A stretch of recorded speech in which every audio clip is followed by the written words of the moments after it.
I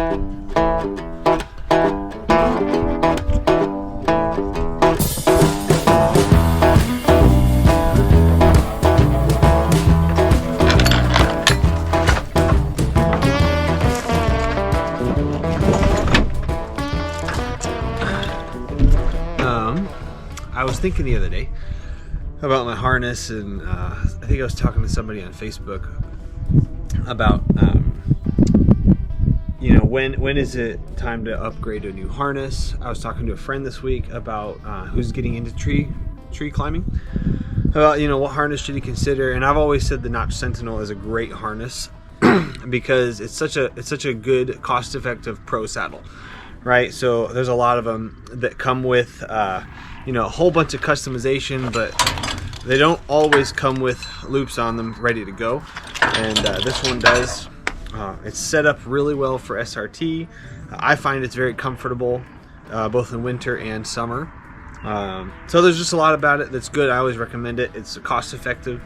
And so I was thinking about my saddle because of those conversations, and kind of everything that I've been through with, you know, how did I start out? What saddle did I start out with? And so I thought, you know, it'd be really cool to just kind of show the progression of how I have, what, not just what gear I currently have, but the progression of my thought process through it. So kind of what gear I've used, how I've replaced things, and the philosophy behind why I'm using the gear that I have. So that's what I'm going to get into now. A little bit of backstory. I was working as a land surveyor right when I moved to Kentucky. I needed a job and I couldn't find a teaching job. And so, which is my career is and training was as a teacher. I started working as a land surveyor because I needed work when we moved to Kentucky, and that turned out to not be very good. I was traveling a lot, and we had 4 kids, and I was gone Monday through Thursday. Didn't like that. So I put in my 2 weeks, and I ended up getting a teaching job at the same time for the fall, but I needed summer work. So that was when Clay Lesack with A-Rated Tree Company was just into a year of his first year business. And he asked if I wanted to learn to tree climb. And I was like, absolutely. I don't know what that is, but I definitely want to do it. So he hired another guy, Josh Peterson from South Carolina, and had him climb all summer. This was 2022. And he trained me on that summer how to climb, and that's just kind of where it started for me. So I have a picture I'll post here. One of the first trees I ever climbed was on Clay's, you know, property at his house, and I was just doing a little bit of like training with him, and I was wearing one of those red leather Weaver saddles. They're so uncomfortable. I hated it, but it was exciting. So I did that for a little bit. I started climbing with that, and right around the same time, Clay bought all the gear that he needed, really. Josh was advising him on what to buy, SRT versus DRT, you know, all that stuff. Akimbos, and the saddle that Clay bought at the time was the Notch Sentinel. So when he bought that, that's what I started climbing on. Josh bought one, and we were both using one. When he bought it, it came with a obviously all these hooks here, and it came with a little clip that dangles down here. So it came with that, and that was it. It's just loops. One bridge, which is the black one here, and it came with that hook. And eventually I bought my own, and this is mine that I bought. When I bought mine, it had a rope bridge, and it's, you can see some damage here. So I've replaced it with a second one. I leave the old one on there as just a spare for gear. I run figure 8 off of it sometimes, but it's not meant for life rated purposes. So when I bought mine, it did not have that clip on it. So one of the first things I did was I bought a shem beater, and the shem beater was a great, perfect first addition to my customizing my own saddle. That clip, you have to unclip it with your hand, and so that was you know, you get used to it, but this was really a perfect thing. In the future, I think I'll go with the silver one, a bigger one, because now I'm doing things with bigger saws, and it would be really nice to rack my saw wrap handle on here, and this is too small for that. So but it's okay. So that was the first thing I got to add to my saddle because I didn't have a good way to hang my saw without it. So the second thing I did was I had a carabiner, which let me grab it. So the second thing that I did was I had an old screw gate carabiner, D-ring carabiner from rock climbing that I've had lying around for a long time. And so I is like this one. And so I actually stuck it through here next to my shembiner, and I used that as a spare carabiner to just rack tools on. So as a screw gate, I don't really want to use a screw gate anymore for like life purposes, but it worked super well for just having another carabiner to rack things on, ropes and, you know, extra carabiners, speed lines, and anything like that. It worked super well. So after I had that carabiner for a while, I really liked it, but obviously the screw gate was kind of getting annoying because it started to fall down and close on me. So I stopped using that, and I got a job, and I splurged and bought the Camp Kilo. So this is just another gear clip. It's aluminum, and I used that for a long time on the left side, and I kept my other screw gate carabiner on the right side. So at this point I've got my saw on the right, and I've got a gear tool on the left, gear carrier, and then I've got this extra carabiner on the right here where my Petzl is now. So I had that one, and I used it for a while, and then on a storm job at one point, it caught a branch, ripped it and broke it in half. I have it in the back still. But I didn't really have another $40 to spend on another one immediately. But I really, really liked having that gear clip on the left with that spare one on the right still. So at that point, I bought the Petzl, what is this? Petzl Carrot Tool, the small one. And it worked out super well. I used it for a long time, but I noticed that because it's plastic, not aluminum, like the Camp Kilo, that with the amount of weight on it pulling, even just like a rigging rope that you tie on and you climb up, right? Even the weight of that was starting to bend the plastic and unclip itself. Like you can see, I can do that even just there. So that was super annoying. I didn't like how not consistent that Petzl Carrot Tool was. So at that point, I just splurged and bought another Camp Kilo, and have not regretted it. So I still keep my Petzl on the right for like other stuff. And I'll show you actually what I keep on it here in a second. But on the left side, I have my Camp Kilo now, and that's where I hang my rigging ring. So my rigging ring was going to go on the left side, and I'll usually carry a small rigging ring with me all the time. And then on the right side, I've got my saw that hangs off the shembiner, and then I've got my Petzl Carrot Tool. On my Petzl Carrot Tool, this is what I put there now. So I always keep this ring. So originally I bought it to use as a floating anchor for when I'm climbing SRT, and that works out super well. But now I keep it just as a, I could use it for all kinds of stuff. You can use them as a descender, an emergency descender. You can use them for redirects. You can use them for, you know, a stopper for your canopy anchor. Use them for all kinds of stuff. So, and it's not like it weighs anything. So I just keep it on there. That's the first thing. It's on the bottom of my Petzl Carrot Tool. Honestly, I don't use it very much, but it's there in case I need it. Then I keep my my rope wrench for climbing SRT, which I'll get into here in a second, and my quickie, my notch quickie. So I'll throw this on here and on there, and then I have my notch quickie. Generally, it's in that order because I don't ascend the rope super often, even though I climb SRT. Most of the time that I am going up a tree, I am actually starting DRT, and I'm just using my lifeline as a spare lanyard. And I'll spike up the tree, I'll take off what I can on my way up, and then I'll go to the top right where I want and set my canopy anchor instead of climbing my rope. So instead of trying to isolate a branch, and obviously if I'm spikeless pruning and I'm not removing, then it's different. But for most of the time when I'm removing a tree, I'm actually going to spike up. So I keep my quickie open here on the front, and then my rope wrench after that. And I set the notch quickie for my canopy anchor on an alpine butterfly. And then I can pull this off. Now my notch quickie's hanging there on my line, and I can add my rope wrench to my hitch climber pulley. So those are the things that go there on the right side. Somewhere along the way, my wife for my birthday got me this med kit from treestuff.com, which has been great. It's got tourniquet, a quick clot, scissors, a couple other small things in there. That's really handy. I keep it on the back there.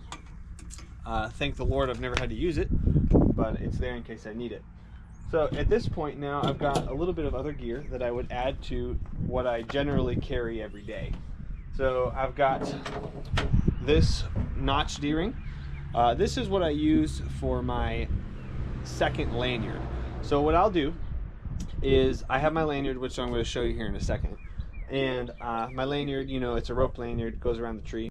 What I've done is I've used my lifeline as a second lanyard. So I'll tie a fisherman's double knot on the end of this, and then I can use that as my second lanyard around the tree, along with my hitch climber pulley. So you can see here, I use this 10mm beeline, and then on a, you know, on an eye to eye, and then I've got this Octavia hitch climber pulley. So with just another DMM carabiner. Hey, Ian. All right, so at this point now we've got my my prusik. This usually hangs on my right side, ready to tie into my lifeline when I'm ready. And this here is going to be used as a lanyard. I use it for multiple purposes actually, but I'll get to the lanyard setup here in a moment. And then I also have this screw gate carabiner with a figure 8. I actually rig a lot off of this figure 8. I use this.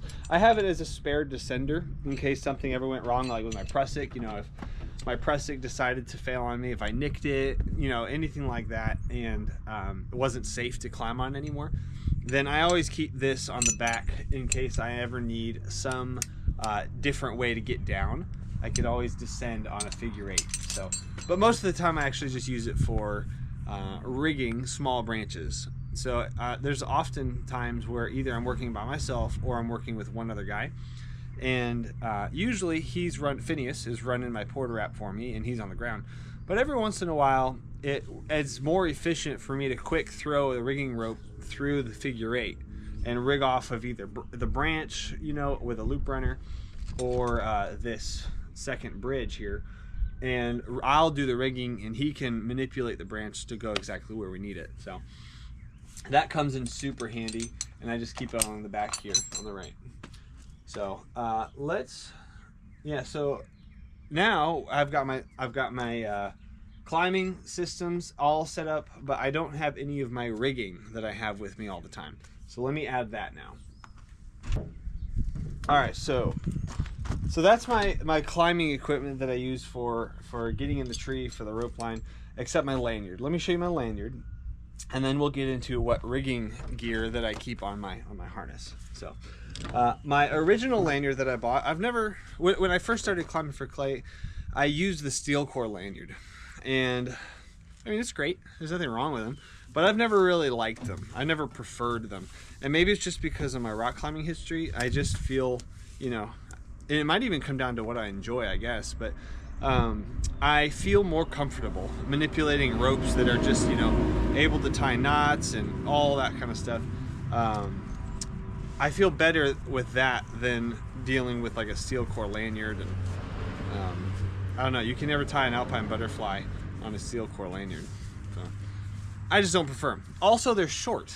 The steel core lanyards are always short. Like, if it's too long, it's too heavy, and it's just impractical. So I just prefer to use a regular lanyard. So as soon as I was buying my own equipment, I went to Tree Stuff and bought this one, and this served me for about a year, and then I nicked it with a handsaw at one point, and I had to cut the end off. So I still used it for a long time after that, but it is a lot shorter. And then at some point, you know, my Yale Blue Moon line got nicked as well, and so I had to cut it off. And then I had this, like, you know, 20-foot section of Yale Blue Moon. So I decided to turn that into lanyard, and it's kind of been a development, but I'm really happy with what I've landed on. So what I've done is I've repurposed. Here, take this out. I've repurposed this rope grab that came with my previous lanyard. So this is you know, just a regular rope grab here. I can adjust where I'm going with it, and that's how I use my lanyard. But I've added, since I have so much extra rope, I've added this pinto pulley on a prusik, and on the opposite end. So what actually happens is, because I have so much rope here, it allows me to use the back end of my lanyard. Well, either just daisy chain it and it stays out of the way, or I can undo it and then I can use this as a second lanyard. Now, I don't normally do that when I'm ascending. I don't prefer to use the same rope as two lanyards.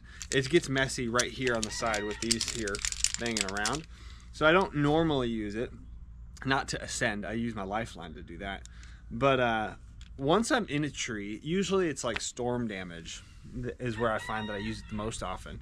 But just super awkward positions where you're like way up in the tree and you can't like, how do you describe it? You know, your canopy anchor is now lateral. Like, so the storm damage might be the top of the tree blown over. So the damage you're trying to get out, the Widowmaker, is like way up in the tree at the top. And your lifeline can't go any higher because your canopy anchor's at the top too. So now your lifeline is like lateral.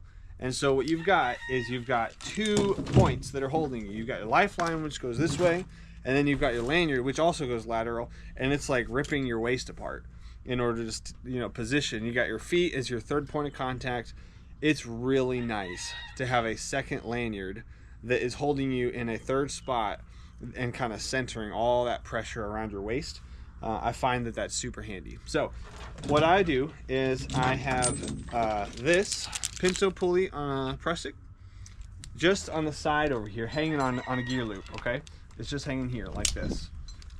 And then I have this with my rope grab going on my D-ring here, and that's what holds me on the tree. So at this point I've got the slack daisy chained, and I have this. When I'm not using this and I'm just walking around, I clip it here, and then I daisy chain this too. And that keeps, you know, a 25-foot rope off the ground entirely. So I don't have to worry about, you know, tripping on it or anything like that. And if I need to, sometimes I'll take the end of this daisy chain and clip it to my Camp Kilo. So now all of this is waist high, out of the way, super organized, and as soon as I need my lanyard, it's just a daisy chain. Pull it out, and I'm ready to go on my lanyard. So that works out really well for my lanyard, and I've been super happy with it. As soon as I need my the spare end of this, what I'll do is this generally is going to stay right here on this D-ring, but take this off, and I can connect it to my I don't know what you call these, the bridge, I guess. Now I've got my lanyard on my D-ring still, but I've also got this second lanyard ready to go on here, and then I use this, like I said, I use this other one ready to go. I'll tie a fisherman's knot here, and then I can clip this to this side, and now I've got, once the daisy chain's undone, I've got a second lifeline point. What I find often what I'm doing when this is, you know, tied on there, what I find often that I do is I'll either use it as a second lanyard when I'm way up in the tree on the bridge here, or I'll even add it. So this is my lifeline, right? This is coming up to my hitch climber pulley on the rope wrench. I'll often find that I'll connect this here and bring this carabiner back to here and have a second lifeline instead of a lanyard, and that works out really well too. So I've been super happy with the way that functions for me, and really landing on keeping this pinto pulley here with a prusik, just having it ready to go, not only keeps the lanyard, this extra slack, out of the way, but it's just super quick and easy. It doesn't take me long to set it up when I need it, so that comes in really handy. Let's put this on there. So now I've got my lifeline, which runs off the, you know, I've got my hitch climber pulley with the prusik going to my lifeline. I've got my lanyard coming right here with the spare lanyard set and ready to go on this pinto pulley. And again, on this side, I've got a spare carabiner, and then I've got my rope wrench when I'm not using it, and over here along with my quickie, a spare ring, and a figure 8 on the back. Okay, so at this point, this is not everything I climb with. This is all the stuff I need to climb. But there are really 3 more things that I add that I almost always climb with. And the first one is this super sling.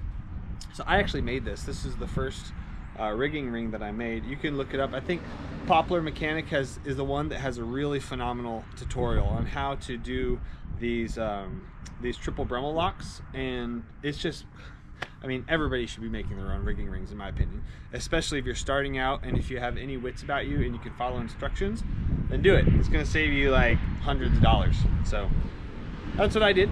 I got a small notch rigging ring with the 10X Tech. I forget which size it is exactly, but you know, it's just got 1, 2, 3, 4, 5, 6 loops. So the biggest I can go is, you know, about like that. That's most of the time what I need, especially if you're rigging way up in the canopy. And this just goes on my camp kilo right there. That hangs there. It's short enough that it's out of my way all the time, and as soon as I need it, I can pull it out. It's really great. The other thing that I have all the time is 2 loop runners. So I have a speedline kit that I have ready to go, but I always keep 2 with me at all times, and I keep those on this side of here. So you'll see that I've got my camp kilo. Under that is the first gear loop, which holds the spare lanyard, and then back up here on this side I keep 3 things. I keep 2 loop runners, a long one and a short one, and this is how I organize them. Just twist and snap, and it stays like that, and when I need it, there's no knots, it's just done like that. So then I can speedline stuff if I just need to speedline like 2 branches. I find that I'm doing span rigging a lot with these, and just having 2 all the time saves me time. I don't need somebody to send up the speedline kit. I can span rig, I can speedline, I can use these as redirects. I use these all the time. So those both go on there, right here behind here. And the third and final thing that I keep on my saddle is my knee ascender. So might not look like it, but this is a piece of 550 paracord, and it's probably only 4 feet long with all the knots. I did a bowline hitch on this end, just big enough to get my foot through. So you can see it goes here, and that's it. It just sits there like this, and this end is going to clip to my lifeline. So my lifeline will be up here, and all I do is I clip this into my carabiner right there, and now I've got a knee ascender. So it doesn't have any tension, any elastic, you know, on a chest harness. I don't have one. So this actually I got from Zacchaeus, if you guys watch his YouTube channel. This was his idea, or at least where I got it from, and I do not regret doing this. This, in my opinion, I've used knee ascenders like the what is it, the Haka knee ascender. I've used those, and I just don't prefer them. I don't like how bulky it is. I don't like how it's only got one purpose, and it's awkward to hang on my saddle. It's kind of, like I said, bulky and knobby, so it catches on all my other stuff like the rigging ring and my loop runners. It catches on stuff back here, and I don't like that. So this is super simple. All I do is stick my foot in it. Obviously I have a foot ascender on my right foot, and so I'll step on my right foot, and then I just grab my system here and lift it up on my own. So I'll step on my right foot and I'll lift my foot, I'll lift it up, and then I'll stand on that. And this connected straight to my carabiner like this lets me stand up, and I'm using my pressic and my lifeline, like that whole system here, as my knee ascender, because it's reaching down to my foot on the left side. So this is way easier to manage. It's never in my way. I forget that it's there when I'm not using it, and I love that. So what I'll do is I'll just do a simple girth hitch. I'll usually do it underneath my loop runners here, right here. And I can do it with one hand, you know, so I'm up in the tree, one hand, there you go. Now I'm good. And it doubles too. It has a second second purpose. So when it's just hanging here out of the way, it's out of the way. But I also use it for water bottles right here. So let's take this as an example. You know, water bottles are heavy, and I just don't like carrying a water bottle. I don't carry a water pack on my back.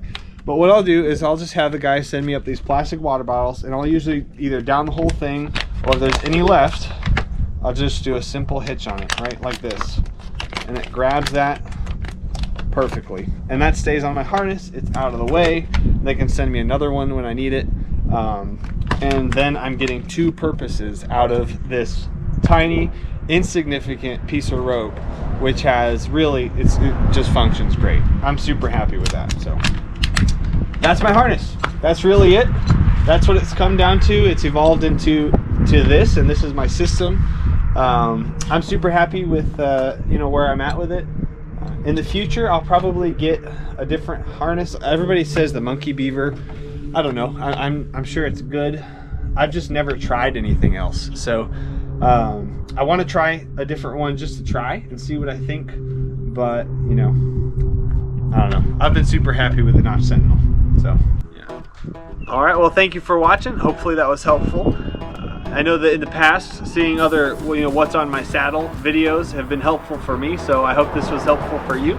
But yeah, thanks for watching. Like, comment, and subscribe. See ya.